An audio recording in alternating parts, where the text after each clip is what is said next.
मी एक बटाटा घेतलाय आणि एक लहान वाटी शाबूस तांदूळ घेतलेले आहेत। आता तुम्हाला ही रेसिपी किती क्वांटिटीमध्ये करायची आहे त्यानुसार तुम्हाला इथे बटाटा आणि शाबूस तांदूळ लागणार आहेत। आता आपल्याला सगळ्यात आधी हा बटाटा किसणीने किसून घ्यायचा आहे। जाड बारीक कोणत्याही किसणीने किसून घेऊ शकता, पण ह्याच्यापेक्षा जी मोठी किसणी येते ना त्याने किसू नका। या किसणीने किंवा अद्रक किसायच्या किसणीने हा बटाटा आपल्याला किसून घ्यायचा आहे। इथे मी एक लहान वाटी शाबूस तांदूळ घेतलेले, त्यासाठी मी एवढ्या आकाराचा बटाटा घेतलाय। तुम्ही किती प्रमाणामध्ये शाबूस तांदूळ घेताय किंवा किती क्वांटिटीत तुम्हाला हा पदार्थ करायचा आहे त्यानुसार बटाटा आणि शाबूस तांदळाचं प्रमाण ठरवायचे। इथे पहा, आपला बटाटा छान असा किसून झालेला आहे। संपूर्ण बटाटा मी किसून घेतला। त्यानंतरनं एका भांड्यामध्ये हा बटाटा काढून घेऊया। हा संपूर्ण बटाटा मी एका मोठ्या भांड्यामध्ये काढून घेतला। त्यानंतरनं यामध्ये आपल्याला एक वाटी शाबूस तांदूळ घालून घ्यायचे। पहा, अजिबात भिजवले नाहीयेत, भाजलेले नाहीयेत, काहीच केलेलं नाहीये। डायरेक्ट शाबूस तांदूळ आपल्याला असेच हे वापरायचे। तर इथे मी एक वाटी शाबूस तांदूळ यामध्ये घालून घेते। कच्च्या बटाट्यामध्ये हे शाबूस तांदूळ आपल्याला घालून घ्यायचे। त्यानंतरनं हे शाबूस तांदूळ आपल्याला छान स्वच्छ धुवून घ्यायचे।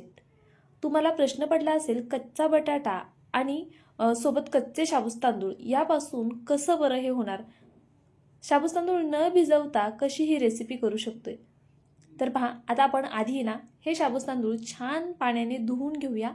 2 ते 3 पाण्याने मी हे सगळं धुवून घेणार आहे, म्हणजे बटाट्यामधलं स्टार्च निघून जाईल आणि शाबूस तांदळामध्ये सुद्धा बऱ्यापैकी कचरा असतो, तर तो सुद्धा संपूर्ण निघून जाईल। तर मी अशा पद्धतीने चोळून घेते। हे छान असं चोळून घ्यायचं आणि मग हे 2 ते 3 पाण्याने स्वच्छ असं आपल्याला धुवून घ्यायचे। मी इथे तुम्हाला एका पाण्याने धुवून दाखवतेय, त्याच पद्धतीने तुम्ही 2-3 पाण्याने धुवून घ्या। त्यानंतरनं यामधलं आपल्याला संपूर्ण पाणी काढून घ्यायचे। हे अगदी हाताने पिळून घेतलं ना तुम्ही तरी चालेल, संपूर्ण पाणी यातलं काढून टाकायचे। तर पहा, इथे मी सगळं पाणी काढून घेतलं। त्यानंतरनं चवीनुसार यामध्ये मीठ घालून घेऊया। आता मीठ घातलं की लगेच आपल्याला यात हिरवी मिरची घालायची आहे। तुम्ही मिरची वाटून घेतलीत तरी चालेल, चिरून घेतलीत तरी चालेल। मी इथे 2 लहान मिरच्या अशा पद्धतीने चिरून घेतलेल्या आहेत। आता हे सर्व आपण एकजीव करूया। त्यापूर्वी यामध्ये मी शेंगदाण्याचा कूट घालून घेते। इथे पहा, शेंगदाणे मी आधीच भाजून याचा कूट करून ठेवला होता। शेंगदाणे भाजून घ्यायचे, त्यानंतरनं त्याचा कूट करून घ्यायचा आहे। सालीसहितच मी हे शेंगदाणे वाटलेले आहेत। आता यामध्ये हा कूट घालून हे सर्व छान असं एकजीव करून घेऊया। पहा, करायला ना खूप जास्त सोपी आहे ही रेसिपी, कोणीही सहज करू शकेल, झटपट होणारी आहे।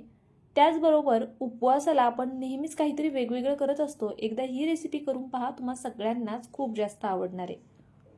आता इथे पहा, इडली पात्राला आपल्याला अगदी थोडंसं तेल लावून घ्यायचे। तर इथे मी असं तेल लावून घेते, म्हणजे मग आपले जे वडे आहेत ते असे चिटकून बसणार नाहीत, अगदी सहज अलगद असे निघून येतील। तर पहा, इथे मी असं संपूर्ण तेल व्यवस्थित लावून घेतलं। आता आपण यातनं असा थोडा थोडा गोळा घेऊया आणि यावरती ठेवून घेऊया। आता जर तुमच्याकडे राजगिऱ्याचं पीठ असेल किंवा मग आपण जी वरई वगैरे खातो, तर ती वरई जर तुम्ही दळून घेतलीत ना तर ते 1-2 चमचे पीठ तुम्ही यामध्ये घालू शकता, किंवा तुमच्याकडे शाबूस तांदळाचं पीठ असेल ते घालू शकता। उपवासाला जे तुम्ही पीठ खात असाल ना ते तुम्ही यामध्ये 2 चमचे वापरू शकता। मी आता इथे सध्या कोणत्याही प्रकारचं पीठ घातलेलं नाहीये, पण जर तुम्हाला गरज वाटलीच तर नक्कीच तुम्ही यामध्ये वापरू शकता। पहा, अगदी अलगद हाताने ना अशा पद्धतीने आपल्याला हा वडा बनवून घ्यायचा आहे। चाळणीमध्ये ह्या इडलीच्या पात्रामध्ये छोटासा असा बॉल ठेवायचा आणि मग त्याचा असा वडा थापून घ्यायचा। आधीच हातावरती थापून घेऊ नका, मग ते वडे लहान मोठे होतील। त्यामुळे अशा पद्धतीने आधी भांड्यामध्ये घ्या आणि मग फक्त थापून घ्या। तर पहा, अगदी या पद्धतीने मी हे सगळेच वडे तयार करून घेते आता आणि मग तुम्हाला दाखवते। करायला खूप सोपे आहेत, झटपट होणार आहेत, कोणीही करू शकेल ना असेच आहेत। पहा, याला आकार द्यायला फार अवघड नाहीये। इतर वेळेस आपण तेलामध्ये वडे तळतो तर त्या अंगावर फुटण्याचे चान्सेस असतात। वडा तेलामध्ये जर सुटला वगैरे तर काय करायचं, अशा पद्धतीने केले ना तर ते सुद्धा टेन्शन राहणार नाही की तेल अंगावर उडेल किंवा फुटेल वगैरे। तर पहा, इथे आपण 2 भांड्यांमध्ये हे वडे करून घेतलेले आहेत। आता तुम्हाला किती क्वांटिटीत करायचे त्यानुसार तुम्ही हे पीठ तयार करून घ्या। मी जेवढं पीठ तयार केलं होतं ना त्यामध्ये हे 8 वडे तयार झालेले आहेत आपले। आता अशा पद्धतीने मी हे वडे ठेवून घेतलेले आहेत। खाली पाणी उकळायला ठेवलं होतं, पाण्याला उकळी आल्यावरती आपल्याला हे वडे इडली पात्रामध्ये ठेवून द्यायचे आहेत आणि कमीत कमी 10 मिनिटांसाठी हे वडे होऊन द्यायचे आहेत। तर पहा, इथे 10 मिनिटं झालेली आहेत। मीडियम फ्लेमवरती 10 मिनिटं मी हे वडे करून घेतलेले आहेत। शाबूस तांदूळ असा ट्रान्सपरंट झाला की म्हणायचं हे वडे शिजलेले आहेत. शाबूस तांदूळ ट्रान्सपरंट होईपर्यंत शिजवून घ्या, नाहीतर मग वडे तुम्हाला खाताना कच्चे लागू शकतात. तर पहा, इथे मी आता हे दोन्ही काढून घेतलेले आहे बाहेर. तुम्हाला आता मी हे वडे सेपरेट करून दाखवते. हे जरा ना कोमट होऊ द्या, त्यानंतरच काढायला घ्या, नाहीतर मग हाताला पण भाजू शकतं. आणि हे खूप गरम असताना आहे ना, असं थोडं गिळगिळी टेक्स्चर येतं ना, मग ते वडे चिटकून बसू शकतात. तर पहा, इथे आपला हा वडा तयार झाला. आता तुम्हाला हवं तर तुम्ही हा नुसता सुद्धा खाऊ शकता असाच, किंवा मग जर तुम्हाला याला जरा कुरकुरीत करायचे जास्त, तर मग पुढची स्टेप तुम्ही करू शकता. इथे मी आधी हे सगळे वडे असे इडली पात्रातनं पहा सेपरेट करून घेते. आणि मग त्यानंतर ना तुम्हाला हवं तर तुम्ही ह्याला शालो फ्राय करू शकता, डीप फ्राय सुद्धा करू शकता, किंवा मग जर तुमच्याकडे ओव्हन असेल तर ओव्हनमध्ये सुद्धा तुम्ही ह्याला जरा वेळ थोडंसं तेल लावायचं ब्रशने आणि मग थोडा वेळ होऊन द्या. तर पहा, इथे मी हे संपूर्ण वडे अशाच पद्धतीने काढून घेतलेले आहेत. पहा, एकही वडा चिटकलेला नाहीये खाली, अगदी सहज असे अलगद सेपरेट झालेले आहेत. आता हे वडे आहेत ना तुम्ही असेच करून फ्रीजमध्ये ठेवून देऊ शकता रात्रीचे, आणि मग दुसऱ्या दिवशी तळून खाऊ शकता. जर तुम्ही तसे वडे करून ठेवलेत आणि मग तळून जर खायचं म्हटलं ना, तर ते वडे तेल सुद्धा पितात, वरतून असं त्याचं आवरण थोडंसं कडक आणि वेगळंच होतं, आणि तो वडा खराब सुद्धा होऊ शकतो. पण जर तुम्ही अशा पद्धतीने ह्याला थोडीशी वाफ देऊन मग फ्रीजमध्ये ठेवलेत नाही वडे, तर तुम्ही दुसऱ्या दिवशी पटकनी असे फक्त तळून खाऊ शकता. अप्रतिम होतात, अजिबात तेल वगैरे पित नाही. हे वडे तळण्यासाठी तेल आधी छान गरम करून घ्यायचं आणि मीडियम टू हाय फ्लेमवरती वडे तळून घ्यायचेत आपल्याला.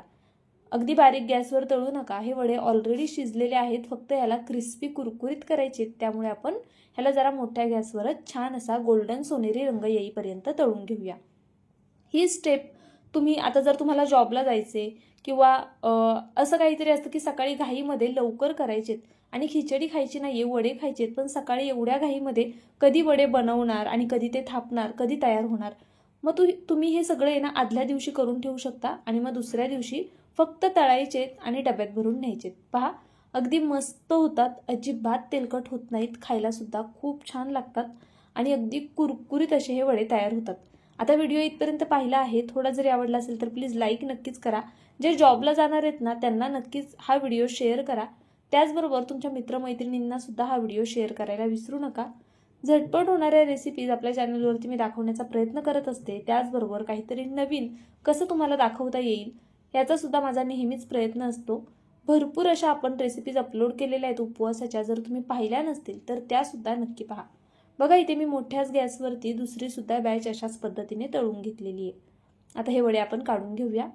चवीला म्हणाल तर खूप छान होतात आणि खूप कुरकुरीत सुद्धा होतात. इथे मी तुम्हाला परत एकदा आवाज सुद्धा ऐकवणार आहे. तर पहा, टोटल इथे 8 वडे झालेले आहेत. आता तुम्हाला किती क्वांटिटीत करायचे त्यानुसार तुम्ही शाबूस तांदूळ आणि बटाट्याचं प्रमाण घ्या आणि या पद्धतीने वडे करून पहा. थोडे झणझणीत करा, चवीला मस्त होतील. चला लगेचच आवाज ऐकून घेऊया.